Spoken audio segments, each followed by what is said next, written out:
مثنوی معنوی پیر روم،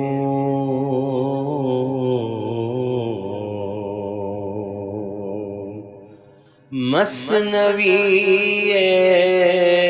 معنوی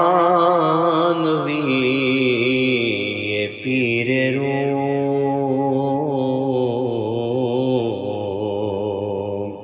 ہست گنج راز عرفان و علوم۔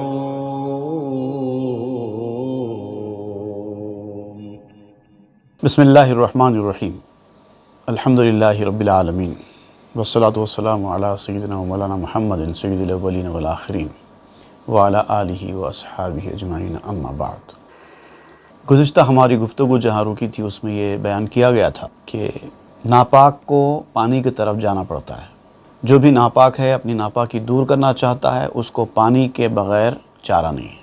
اور جو حوض ہے، فیضان کا حوض، جو لوگوں کے عیوب کو، ان کے خرابیوں کو، ان کی کمزوریوں کو دور کرنے والا حوض ہوتا ہے، پانی ہوتا ہے، وہ گندے آدمی کو اپنی طرف بلاتا ہے۔ تو اس لیے نہیں بلاتا کہ حوض کو اس گندے آدمی سے کوئی مطلب ہوتا ہے، بلکہ چونکہ اس کا کام، اس کا منصب ہی لوگوں کو پاک کرنا ہے، تو وہ کہتا ہے کہ جب میرا کام ہی یہی ہے تو پھر کیوں تم استفادہ نہیں کرتے؟ مجھے یہ کام کر کے خوشی ہوتی ہے کیونکہ اس سے میرا مقصد پورا ہوتا ہے، تو وہ بلاتا ہے ناپاک لوگوں کو اپنے پاس۔ تو اس کی ایک مثال دیتے ہوئے آپ ایک بات بیان کرتے ہیں یہاں پر۔ آب گفت آلودہ را در من شتاب، گفت آلودہ کہ دارم شرم عذاب۔ ایک گندے آدمی کو جو برائیوں سے بھرا ہوا تھا، پانی نے کہا میرے اندر آ جا، میرے پاس آ جا، میرے اندر آ جا، غوطہ لگا لے۔ پانی نے میلے آدمی سے کہا کہ غوطہ لگا لے، مطلب اللہ کے کسی نیک بندے نے جس کو پاک کرنے کا کام دیا گیا ہے، انسانوں کی برائیوں کو، ان کی خرابیوں کو دور کرنے کا کام دیا گیا ہے، اس نے اس گندے آدمی سے کہا کہ تو آ جا اور غوطہ لگا لے، پانی میں ڈوب جا۔ گفت آلودہ کہ دارم شرم ز آب، تو اس گندے آدمی نے پانی سے جواب میں کہا کہ مجھے شرم آتی ہے آپ کے پاس آنے سے، مجھے ڈر لگتا ہے آپ کے پاس آنے سے، میں شرماتا ہوں، اپنی برائیاں آپ کے سامنے بیان کرنے سے مجھے شرم ہوتی ہے، میں شرماتا ہوں، جھجکتا ہوں۔ پانی نے جواب دیا، گندے آدمی نے پانی سے کہا گفت آبی شرم بے من کیروت، بے منی آلودہ زائل کیشوت۔ تو پانی نے کہا کہ تجھے مجھ سے شرم آتی ہے، مجھ سے تو جھجکتا ہے نا، ٹھیک ہے، لیکن اب یہ بھی تو سوچ کہ یہ تیری گندگی، یہ تیری شرم جو اس میں رکاوٹ بنی ہوئی ہے، یہ بغیر پانی کے دور کیسے ہوگی؟ تو اپنی گندگی دور کرنا چاہتا ہے تو مجھ سے ہی اگر شرمائے گا، گندگی دور کرنے والا آدمی پانی سے ہی شرمائے گا تو پھر گندگی دور کیسے ہوگی؟ بے منی آلودہ زائل کیشوت، میرے بغیر یہ گندگی زائل ہی نہیں ہو سکتی نا، تجھے آئے بغیر چارہ نہیں ہے، تو غوطہ لگائے بغیر کچھ نہیں کر سکتا، تیرے لیے اور کوئی راستہ نہیں ہے۔ زاب ہر آلود اگر پنہا شود، الحیاء یمنع الایما بود۔ اگر ہر ناپاک پانی سے چھپنے لگے گا، پانی سے بچنے لگے گا، پانی سے دور بھاگنے لگے گا، تو پھر وہ جو حدیث شریف میں کہا گیا ہے کہ الحیاء شعبۃ من الایمان، حیا بھی، شرم بھی ایمان کے شعبے میں سے ایک شعبہ ہے، ایمان ہی کا ایک حصہ ہے، ایمان ہی کی ایک شاخ ہے۔ تو پھر حیا کو ایمان کے لیے رکاوٹ نہیں بنانا چاہیے، ورنہ کیا ہو جائے گا؟ شرم ایمان کو روکنے والی چیزیں بن جائے گا۔ اچھائی کے لیے شرم حائل نہیں ہونی چاہیے۔ آپ اپنی گندگی کو دور کرنا چاہتے ہیں، آپ اپنی خباثت نفسانی سے پیچھا چھڑانا چاہتے ہیں، اور شرم اس میں اگر رکاوٹ بن رہی ہے تو پھر تو یہ ایمان کو روکنے والی شرم ہو گئی تمہاری، حالانکہ شرم تو یہ چیز ہے نہیں۔ شرم تو ایمان کو بڑھانے والی چیز ہے، وہ تو ایمان کا شعبہ ہے، اور اسی شرم کو آپ دوسرے کام میں استعمال کر رہے ہیں۔ تو بعض معاملات ایسے رہتے ہیں جہاں پہ شرم و حیا کی اہمیت نہیں ہوتی، خاص طور سے ایسے وقت پہ جب کہ آپ اپنے آپ کو درست کرنے کے لیے آئے ہیں، ورنہ آپ کی شرم ہی آپ کے ایمان کے راستے میں رکاوٹ بن رہی ہے۔ یہ کاہے کی شرم؟ دل ز پایا حوض تن گلناک شد، تن ز آب حوض دل ہا پاک شد۔ اب دیکھیے، ایک حوض ہوتا ہے جو جسم کا حوض ہے، ایک حوض ہے جو دل کا حوض ہے۔ اب آپ کہتے ہیں کہ جسم کے حوض میں اگر آپ دل کو لے جائیں گے تو چونکہ جسم کا حوض مٹی کا بنا ہوا ہے، آپ کا دل بھی مٹی کا بن جائے گا۔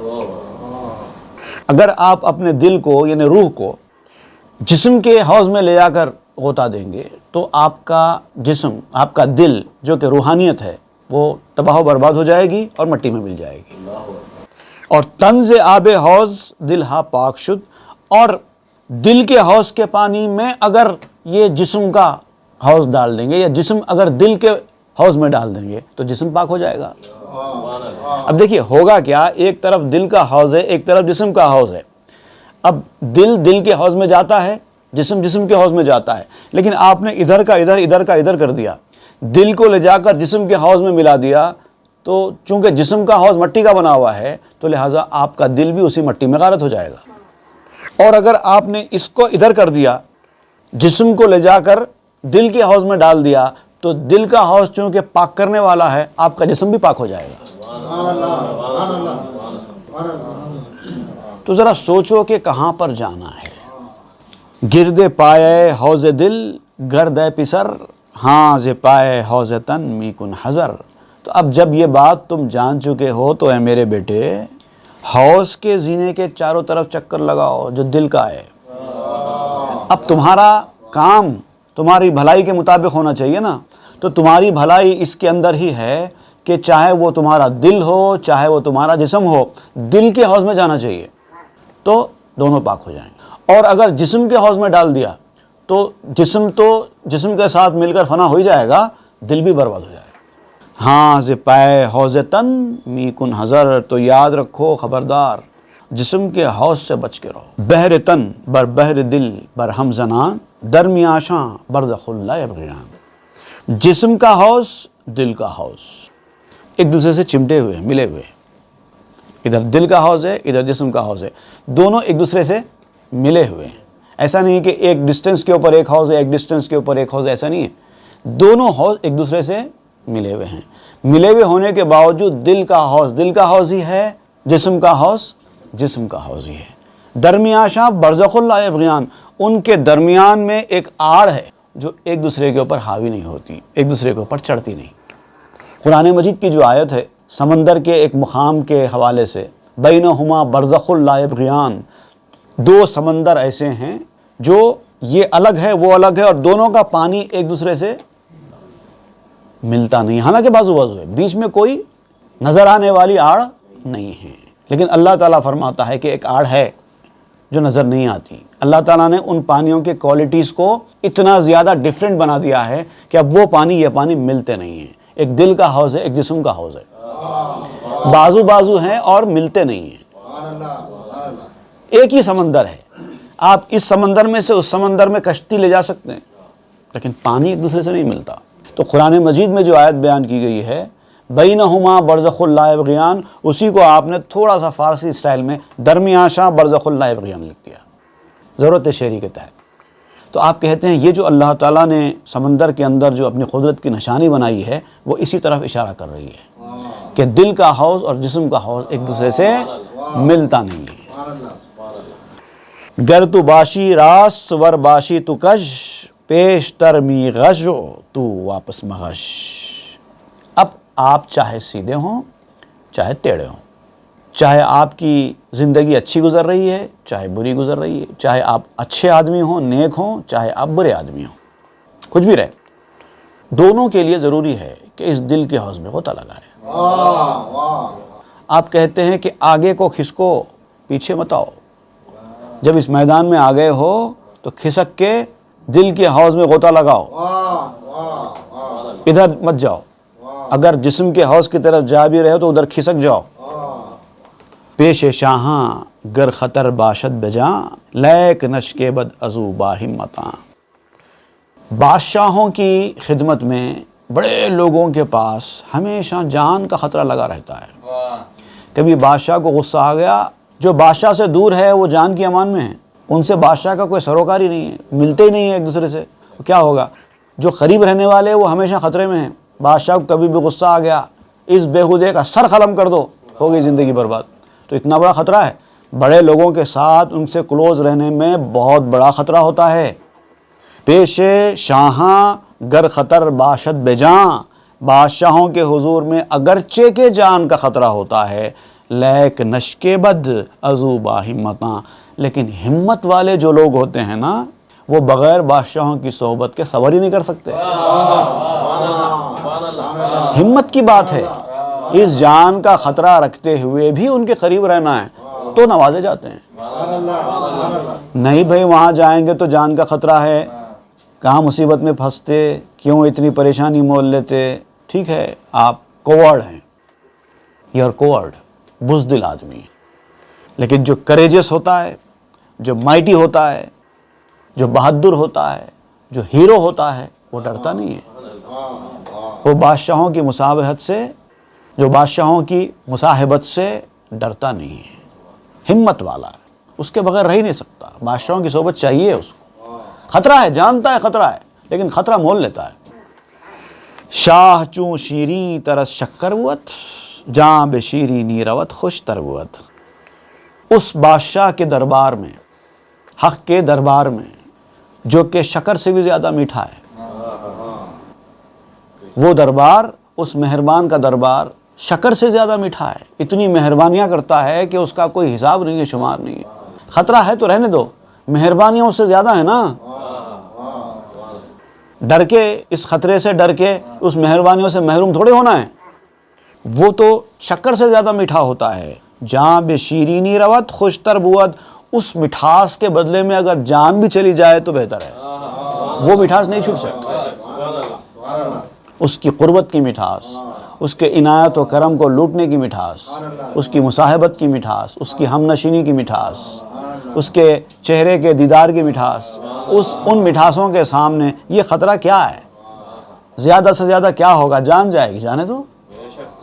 اے ملامت گر سلامت مرترا، اے سلامت جو توئی واہل اورا۔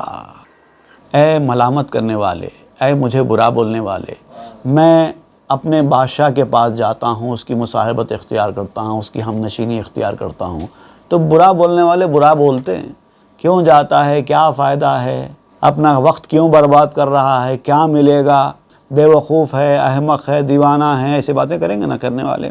تو آپ انہی سے خطاب کر رہے ہیں، اے میرے ملامت کرنے والے، اللہ تجھے سلامت رکھے،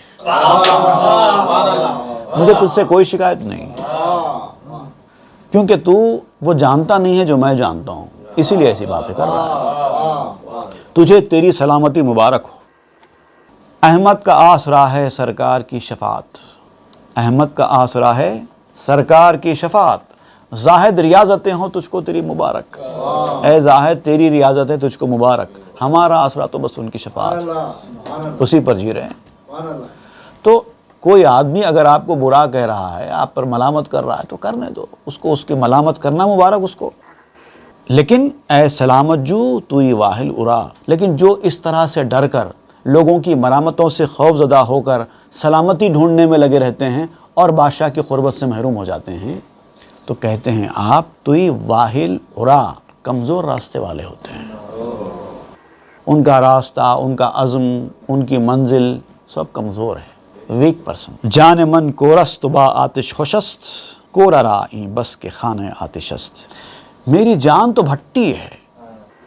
عشق میں جو آدمی جل جاتا ہے، اس آدمی کی کیفیت آپ بیان کر رہے ہیں کہ میری جان تو بھٹی ہے، اور بھٹی تو آگ میں ہی خوش ہوتی ہے، بھٹی تو آگ میں ہی خوش ہوتی ہے، اور بھٹی کے لیے یہی کافی ہے کہ اس کا گھر آگ ہے، وہ اسی میں نازاں ہے۔ دیکھنے والا کہتا ہے کہ ارے بھٹی تو آگ میں جا کے کیوں جلتی ہے؟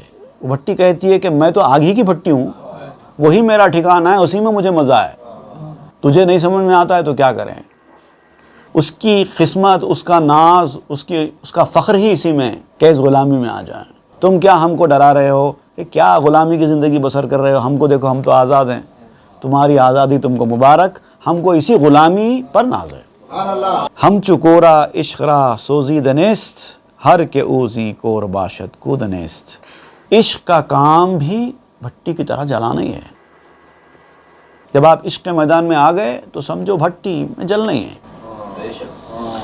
عشق پر زور نہیں ہے یہ وہ آتش غالب، جو لگائے نہ لگے اور بجھائے نہ بنے۔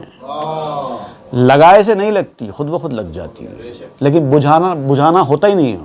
بجھائے نہ بجھے نہیں ہے، بجھانے سے تو بجھ جاتی ہے، لیکن بجھائے نہ بنے مطلب ایسا بجھانا میرے دل کو گوارا ہی نہیں ہے۔ ہر کے او زی کور باشد کودنیست، جو اس سے اندھا ہوا، عشق کے مزے سے محروم ہو گیا، وہ بے وقوف۔ برگ بے برگی ترا چوں برگ شد، جان باقی یافتی و مرگ شد۔ ہمارے پاس جو بے سر و سامانی ہے نا، ہمارے پاس کچھ نہیں ہے نا۔ دنیا والے جیسے ان کے پاس سب کچھ ہے، ہمارے پاس کچھ نہیں ہے۔ وہ ہم پر تانے دیتے ہیں کہ دیکھو ہم اس میدان میں ہیں تو ہمارے پاس یہ ہے، ہمارے پاس وہ ہے، ہمارے پاس یہ ہے۔ تمہارے اوپر تانا کستے ہیں، تم اس میدان میں چلے گئے ہو، دیکھو تمہارے پاس کیا ہے، کچھ نہیں ہے۔ اگر تم بھی ہماری طرح اس میدان میں آئے ہوتے تو آج تمہاری زندگی بھی ایسی کرو فر کی ہوتی۔ تو آپ ان لوگوں سے کہتے ہیں خطاب کرتے ہوئے، بے سر و سامانی، میرے پاس کچھ بھی نہیں ہے۔ یہ جو سامان ہے میرا، بے سر و سامانی کا جو میرا سامان ہے وہی اصل سامان ہے۔ اور جب یہ سامان تیرا ہو جائے گا جو تیرے پاس نہیں ہے، بے سر و سامانی کا جو سامان میرے پاس ہے وہ سامان اگر تیرا سامان ہو جائے گا تو پھر تو باقی رہنے والی جان حاصل کر لے گا۔ اور جو باقی رہنے والی جان حاصل کر لیتا ہے اس سے تو موت ہی ختم ہو گئی۔ موت اس کی ہوتی ہے جس کی ایک جان ختم ہو جائے، جس کی زندگی ختم ہو جائے۔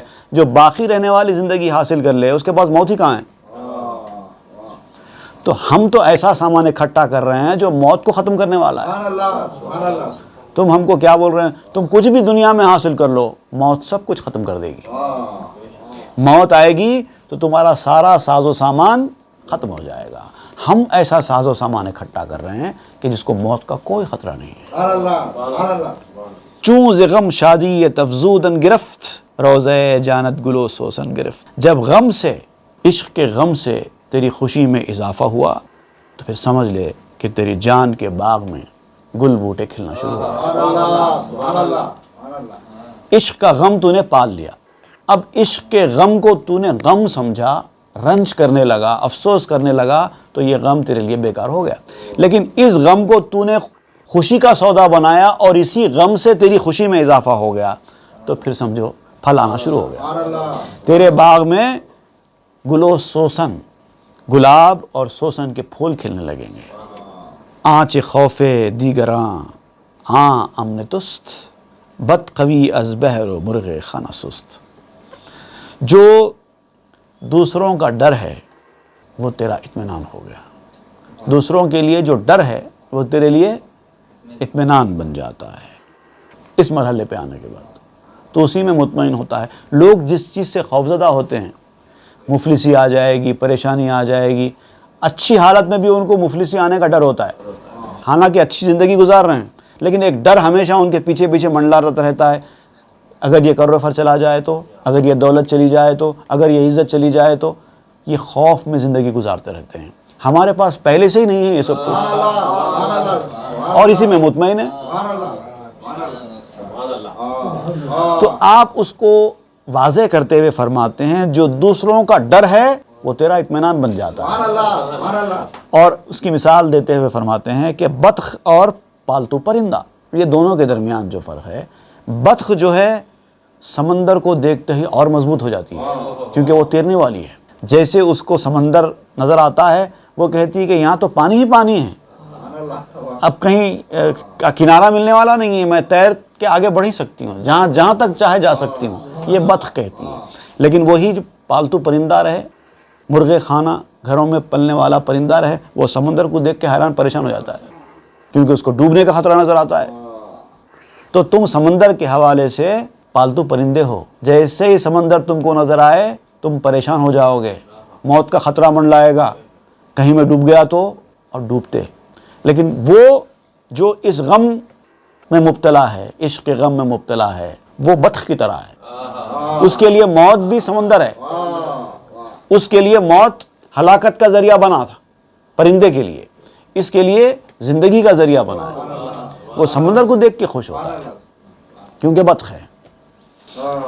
باز دیوانہ شدم من اے طبیب، باس سودائی شدم من اے حبیب. اب یہ بات بیان کرتے ہوئے مولانا روم وجد میں آ گئے. اب ان کا یہ جو شعر ہے نا ان کے وجد کی کیفیت کو ظاہر کر رہا ہے. کیفیت میں آ گئے, جوش میں آ گئے, ایک حال طاری ہو گیا. اب خطاب کرنے لگے, اے میرے طبیب میں پھر دیوانہ ہو گیا, اے میرے حبیب میں پھر پاگل ہو گیا. تو میرا حبیب ہے, اب میں تیرے عشق میں پھر سے دیوانہ ہو گیا. بیچ میں تھوڑا ہوش آیا تھا, اب پھر دیوانہ ہو گیا. اے میرے حبیب میں پھر پاگل ہو گیا. کیسی باتیں کر رہا ہوں میں تیرے عشق میں. حلقہ ہائے سلسلہ تو ذوفنو, ہر یہ کی حلقہ دہد دیگر جنوں. اور یہ جو تیری زنجیر کے حلقے ہیں, زنجیر میں جو حلقے ہوتے ہیں نا اس کی طرف اشارہ کرتے ہوئے کہتے ہیں یہ پورے فنون سے بھرے ہوئے ہیں, ایک سے ایک کمال والا ہے. تو جس زنجیر کو تھام رکھا ہے وہ کوئی ایسی ویسی نہیں ہے. جیسا اس سے پہلے بھی میں نے آپ کو ایک شعر سنایا تھا, ہر کڑی شان یکتا ہے زنجیر کی. کتنا پیارا ہے یہ سلسلہ دوستو. تو یہ جتنے حلقے ہیں زنجیر کے سب ایک سے ایک کمال سے بھرے ہوئے ہیں. ہر یہ کی حلقہ دہد دیگر جنوں, اور ہر ایک حلقہ اس کا ایک نیا ہی جنون پیدا کرتا ہے. اس سلسلے کے ہر حلقے پہ توجہ ڈالو تو ہر حلقے میں ایک نیا کمال ہے, اور ہر حلقہ آپ کو ایک وقت پہ آپ کی رہنمائی کا ذریعہ بنتا ہے. اللہ تعالیٰ بھی فرماتا ہے, اللہ کی شان کے حوالے سے بھی کہا گیا ہے, کل یوم ہوا فی شان, ہر روز ایک نیا جلوہ ہے.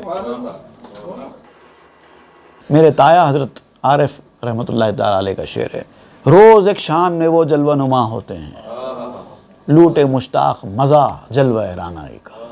یہ جلوہ رانائی ہے جس کا مزہ لوٹتا رہتا ہے مشتاق. ہر روز ایک نیا جلوہ ہے, ہر روز ایک نیا فن ہے ابھر رہا ہے. داد ہر حلقہ فنون دیگر است, پس مرا ہر دم جنون دیگر است. اور ہر حلقے کی دین ایک دوسرا ہی کمال ہے. کبھی یہ کمال ظاہر ہو رہا ہے, کبھی وہ کمال ظاہر ہو رہا ہے. ایک فن, جیسے ایک آدمی کسی ایک فن کا ماہر ہوتا ہے, ایک کے اندر ایک کمال ہے, ایک دوسرے کے اندر دوسرا کمال ہے, تیسرے کے اندر تیسرا کمال ہے, لیکن آپ کہتے ہیں تو یہاں تو کمال ہی کمال ہے. صفات کی طرف اشارہ بھی ہو سکتا ہے, اس طرف صفات خداوندی کی طرف بھی اشارہ ہو سکتا ہے. کتنی صفات ہیں اور ہر صفت کمال والی ہے.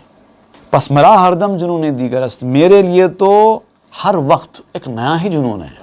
میں جس کمال کو دیکھتا ہوں جنون طاری ہو جاتا ہے, کیف طاری ہو جاتا ہے. پس فنو باشد جنو ای شد مسل, خاص در زنجیر ای میر اجل. تو جنون کی بھی بہت سی قسمیں ہیں, اسی لیے یہ ضرب المثل بن گیا. جنون جنون جنون ضرب المثل بن گیا ہے. خاص در زنجیر ای میر اجل, خاص طور پر اس بڑے مالک کی زنجیریں ایسی خاص ہیں. الجنون فنون کہا گیا ہے عربی زبان, اس طرف آپ اشارہ کر رہے ہیں. آنچنا دیوانگی بگزست بند, کہ ہما دیوانگاں پندم دہند. دیوانگی نے یہ ساری بیڑیاں توڑ دیں. اب جب دیوانگی طاری ہوئی تو کسی کی پرواہ نہیں رہی, ساری بیڑیاں توڑ دیں. تم کو کیا کہنا ہے کہو, گالی دینا ہے دو, برا کہنا ہے کہو, ہم نہ تمہاری ملامتوں سے خوفزدہ ہونے والے ہیں, نہ ہم تمہاری کسی تعریفوں سے خوش ہونے والے ہیں. ہم نے جو فیصلہ کر لیا سو کر لیا. یہ بیڑیوں میں اب پھنسنے والے نہیں ہیں, ہم تو بیڑیاں پہن کر بھی ناچنے والے لوگ ہیں.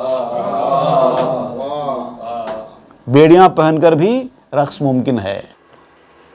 اور یہ جو لوگ مجھے نصیحت کرتے ہیں, ارے تو نے یہ کیا کر لیا, یہ کون سی فیلڈ میں گیا, تو کیا کرنا چاہیے تھا, تو کتنا پیچھے ہو گیا دنیا میں, دیکھ ہم کتنی ترقی کر رہے ہیں. اس طرح کی باتیں کرنے والے رشتہ دار, دوست, احباب, محلے والے, جو بھی آپ کے احباب ہیں, اقارب ہیں, وہ سب نصیحت کرنے لگتے ہیں. تو آپ کہتے ہیں کہ ہما دیوانگاں پندم دہند, اور یہ دیوانے ہم کو نصیحت کرتے ہیں.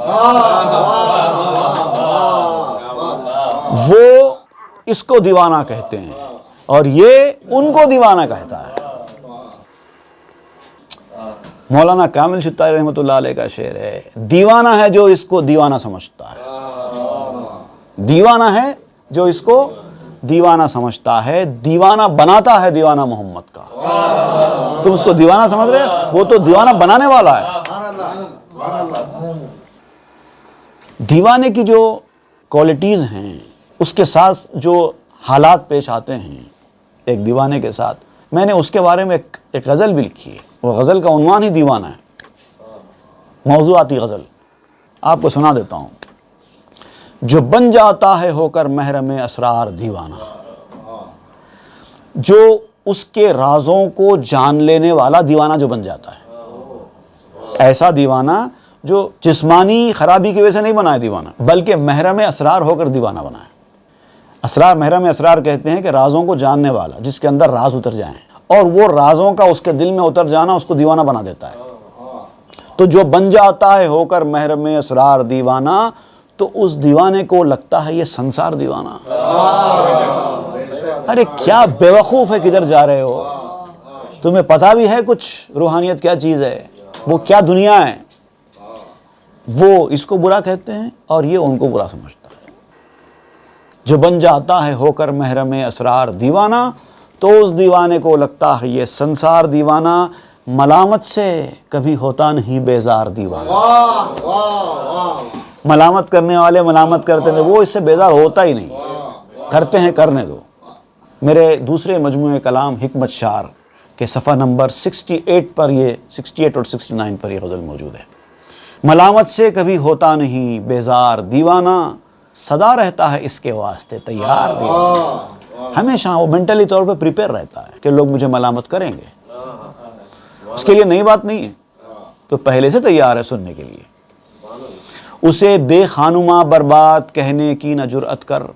بے خانماں برباد کہتے ہیں جس کا کوئی گھردار نہ ہو، جو اپنا بونتا بسترا وغیرہ اپنے کندھے پر لے کر گھومتا ہے اور جہاں جگہ ملی سو جاتا ہے، اس کو کہتے ہیں بے خانماں برباد. اس کے پاس کچھ بھی نہیں رہتا، اس کی اپنی ملکیت، اس کی اپنی پراپرٹی کچھ نہیں رہتی. تو میں کہتا ہوں کہ اسے بے خانماں برباد کہنے کی نہ جرأت کر. اگر سو جائے زیر سایہ دیوار دیوانہ، اگر کسی دیوار کے سائے میں وہ اپنا تکیہ ڈال کر سو جائے تو اس کو یہ مت سمجھو کہ اس کا کوئی گھردار نہیں ہے. اس کا گھردار تو تمہارے گھردار سے بڑا ہے. سرشتے آدم خاکی میں ہے عنصر تغیر کا. آدم خاکی سے مراد یہاں پر انسان، آدمی کی فطرت میں چینج کا جو عنصر ہے وہ موجود ہے. ہر آدمی ہر وقت ایک حالت پہ نہیں رہتا، اس کے اندر چینجز آتے رہتے ہیں. تو یہ تو انسان کی فطرت میں ہے. سرشتے آدم خاکی میں ہے عنصر تغیر کا، نہیں بنتا کوئی دیوانہ بھی ہر بار دیوانہ. ایک دیوانہ بھی ہمیشہ دیوانہ نہیں بنتا، کبھی کبھی وہ بھی ہوشیاری کی بات کرتا ہے. کم از کم اتنا تو خیال کر لو. ہماری باتوں کو، ہر بات کو دیوانگی کی بات سمجھنے والوں، اتنا یاد رکھو کہ ہم تو پہلے تو دیوانے ہیں نہیں، لیکن اگر دیوانے ہیں بھی تو یاد رکھو ہر دیوانہ ہر وقت دیوانہ نہیں بنتا. کبھی تو اس کی بات مان لو. کھلی اس کی حقیقت تو کھلی بس اس کی منزل میں. اس کی منزل میں آؤ تو اس کی حقیقت کھلے گی، ورنہ باہر وہ کھل کے نہیں آئے گا. کھلی اس کی حقیقت تو کھلی بس اس کی منزل میں، وہ کہلاتا رہا اگرچہ سرے بازار دیوانہ. بازار میں سارے لوگ اس کو دیوانے کہتے رہے اور وہ دیوانہ بنتا ہی رہا، دیوانوں کی طرح گھومتا ہی رہا. اس کی حقیقت کسی کے اوپر کھلی نہیں. اگر اس کی حقیقت کہیں کھلی تو اس کے اپنے گھر میں کھلی. جا کر دیکھو وہاں پر جو بازار میں دیوانوں کی طرح گھومتا پھرتا دکھائی دیتا ہے، وہ سچ میں دیوانہ بھی ہے یا نہیں ہے، اس کے گھر میں جا کر دیکھو. ادھر بھی ہاتھ اٹھتے ہیں، ادھر بھی ہاتھ اٹھتے ہیں. اب کیا ہوتا ہے دیکھیے، جب دیوانہ کوئی راستے سے جاتا ہے تو عام طور پر جو اوباش قسم کے لوگ ہوتے ہیں وہ اس کو ستاتے ہیں. چھوٹے چھوٹے بچے تو پتھر اٹھا کر پھینکتے ہیں اس کو. کوئی گالی دیتا ہے، کوئی کچھ بولتا ہے، کوئی پتھر اٹھا کے مارتا ہے. تو پتھر اٹھنے کے لیے لوگوں کے ہاتھ اس کی طرف اٹھتے ہیں اور وہ بھی اپنے ہاتھ اٹھاتا ہے. اب دیکھیے دونوں کے ہاتھ اٹھانے میں جو فرق ہے، عقل مند لوگ بھی ہاتھ اٹھا رہے ہیں اور دیوانہ بھی ہاتھ اٹھا رہا ہے. اب دونوں کا فرق کیا ہے؟ ادھر بھی ہاتھ اٹھتے ہیں، ادھر بھی ہاتھ اٹھتے ہیں. دعا دیتا ہے بن کر کشتہ آزار دیوانہ. وہ پتھر کھاتا ہے اور دعا دینے کے لیے ہاتھ اٹھاتا ہے. اللہ ان کو عقل سلیم دے دے، اللہ ان کو عقل دے دے، اللہ ان کو ہدایت کا راستہ بتا دے. تو وہاں بھی ہاتھ اٹھے، پتھر پھینکنے کے لیے ہاتھ اٹھے، یہاں پر بھی ہاتھ اٹھے، دعا دینے کے لیے ہاتھ اٹھے. براہین و دلائل سے رہے کیوں واسطہ اس کو. انسان بھی کچھ بھی بات جب بولتا ہے تو لوگ پوچھتے ہیں کہ بھئی اس کا ثبوت کیا ہے، پروف کیا ہے. بھائی آپ ایسی بات کر رہے ہیں، اس کا کیا پروف ہے؟ تو جب بھی کوئی دعویٰ کیا جاتا ہے، کوئی بھی کلیم کیا جاتا ہے، تو اس کا پروف دینا پڑتا ہے۔ تو جو لوگ بھی کلیم کریں گے کسی بھی چیز کا، آپ ان سے اس کا پروف پوچھ سکتے ہیں۔ لیکن یہاں پر براہین و دلائل سے رہے کیوں واسطہ اس کو نہیں ہوتا کسی بھی شے کا دعوے دار دیوانہ، وہ دعویٰ کرتا ہی نہیں ہے، آپ اسے دلیل کیا پوچھتے ہیں؟ اگر کوئی آدمی کہے کہ میں فلاں مقام پر پہنچ چکا ہوں، میری یہ منزل ہے، تو آپ اس سے ثبوت پوچھو، وہ تو کرتا ہی نہیں ہے، وہ تو کہتا ہے کہ مجھے کچھ آتا ہی نہیں ہے، اب کیا دلیل پوچھیں گے اس کی؟ کچھ نہ آنے کی دلیل پوچھیں گے؟ وہ کہتا ہے کہ میرا کوئی مرتبہ، میرا کوئی مقام ہی نہیں ہے، تو آپ اس سے کیا ثبوت پوچھیں گے؟ اس کو واسطہ ہی نہیں ہے ثبوت دینے سے، کیونکہ وہ دعوے داری نہیں ہے۔ دعوے دار کی ذمہ داری ہے کہ ثبوت پیش کریں۔ جب ہمت تیز تر ہو جاتی ہے قوت بصارت کی، جب نظر تیز ہو جاتی ہے، دیکھنے کی صلاحیت جب مضبوط ہو جاتی ہے، جب ہمت تیز تر ہو جاتی ہے قوت بصارت کی، دبا لیتا ہے اپنی قوت گفتار دیوانہ، اپنی منہ کی صلاحیت کو بند کر لیتا ہے۔ جب آنکھوں کی صلاحیت بڑھ جاتی ہے تو منہ کی صلاحیت دبا لیتا ہے، جب وہ دیکھنے لگتا ہے تو اس کا منہ بند ہو جاتا ہے۔ تو جتنے لوگ منہ کھولنے والے ہوتے ہیں وہ دیکھنے والے نہیں ہوتے، جو دیکھنے والا ہوتا ہے وہ منہ بند کر لیتا ہے، اپنے آپ کو دبا لیتا ہے، اپنے آپ کو گرا لیتا ہے، کہتا ہے کہ میں تو عام آدمی سے بڑھ کے کچھ نہیں ہوں بھائی، میرے پاس کیوں آتے ہو، میں تو بالکل تمہاری طرح کا ایک انسان ہوں۔ اب دیکھو اللہ کے رسول ان سے بڑے مقام کا کون ہے؟ انہوں نے کہا کہ قل انما انا بشر مثلکم، میں بھی تو بشر ہوں تمہاری طرح۔ دیکھیے آپ، یہ ہے اس مقام پہ پہنچنے کے بعد بھی آپ صلی اللہ علیہ وسلم نے یہ بات کہی، تمہاری طرح کا ہوں میں بھی، کیا ہے؟ لیکن وہ کیا ہے؟ قوت گفتار کو دبا لینا۔ جب مشاہدے کی سب سے اعلیٰ منزل پر پہنچ جائیں تو قوت گفتار کو دبانے کی بھی سب سے اعلیٰ منزل پہ پہنچ جاتے ہیں۔ جتنا زیادہ آدمی روحانیت کے بلند مقام پر پہنچتا جاتا ہے، وہ اپنی شخصیت کو پیچھے کرتا چلا جاتا ہے، اپنی حیثیت کو گھٹاتا جاتا ہے لوگوں کے سامنے۔ یہ ہے دیوانے کے بارے میں ایک تفصیلی غزل جو میں نے آپ کے سامنے پیش کی۔ اب اس کے بعد مولانا روم جو ہے ایک واقعہ بیان کر رہے ہیں حضرت ذوالنون مصری رحمۃ اللہ علیہ کا۔ یہ اصل میں مصر کے رہنے والے تھے، ثوبان بن ابراہیم ان کا نام تھا، بزرگ تھے، بہت بڑے بزرگ گزرے ہیں۔ یہ ذوالنون ان کا لقب پڑ گیا، اور اس کی وجہ یہ ہے کہ سفر میں کسی کشتی میں سوار ہو گئے تھے، ایک کشتی میں سوار ہو گئے تھے، کم عمر ہی تھے، زیادہ عمر کے نہیں تھے، لیکن بہرحال کشتی میں سوار ہوئے تھے اور بہت بڑے مقام پر پہنچ چکے تھے۔ سفر کے دوران اس کشتی میں ایک صاحب کی کوئی چیز کھو گئی، روایت میں بیان کیا جاتا ہے کسی کا موتی تھا، قیمتی موتی تھا، موتی کھو گیا کشتی میں۔ تو سارے لوگوں نے ان کے اوپر شک کیا کہ آپ نے چوری کیا ہے۔ تو اب یہ آسمان پہ کی طرف دیکھ کر اپنے ہاتھ اٹھائے، بولا کہ یا اللہ یہ کیا ہے، میرے اوپر یہ الزام لگا دیا جا رہا ہے چوری کا، میں تو تصور بھی نہیں کر سکتا چوری کرنے کا، اب سارے لوگ ان کے اوپر الزام ڈھر رہے ہیں۔ انہوں نے ہاتھ اٹھا کے اللہ سے دعا کی، پروردگار میری مدد کر۔ بس ان کے ہاتھ اٹھنے تھے، سمندر کے اندر سے مچھلیاں اپنے منہ میں، ہر مچھلی ایک موتی لے کر آ گئی، ایک مچھلی کے منہ سے انہوں نے موتی نکالا اور یہ دے دیا، یہ لے لو تمہارا موتی، حالانکہ آپ نے نہیں لیا تھا۔ تو اللہ تعالیٰ نے بتایا کہ تو ایک موتی کی کیا فکر کرتا ہے بندے، ہر مچھلی لائے گی تیرے لیے موتی۔ تو وہ اسی وجہ سے ان کا لقب پڑ گیا ذوالنون۔ انشاءاللہ ہم تفصیل سے ان کا واقعہ جو مولانا روم بیان کر رہے ہیں وہ آئندہ کے درس میں پڑھیں گے، جس میں آپ بیان کرتے ہیں کہ ذوالنون مصری رحمۃ اللہ علیہ کی طبیعت مزاج خراب تھی، تو اس وقت آپ کی مزاج پرسی کے لیے آپ کے دواخانے میں جہاں آپ شریک تھے وہاں پر آپ کے دوست آئے۔ اب وہ مزاج پرسی کے لیے حضرت ذوالنون مصری رحمۃ اللہ علیہ کے پاس جب آپ کے دوست آئے تو وہاں پر کیا ہوا، اور آج کی ہماری اس دیوانگی کی موضوع سے اس کا کیا تعلق ہے، کیا لنک ہے، وہ انشاءاللہ ہم آئندہ کے درس میں پڑھیں گے۔ وصلی اللہ تعالیٰ علی خیر خلق سیدنا محمد وآلہ واصحابہ اجمعین والحمد للہ رب العالمین۔ مثنوی معنوی پیر روم،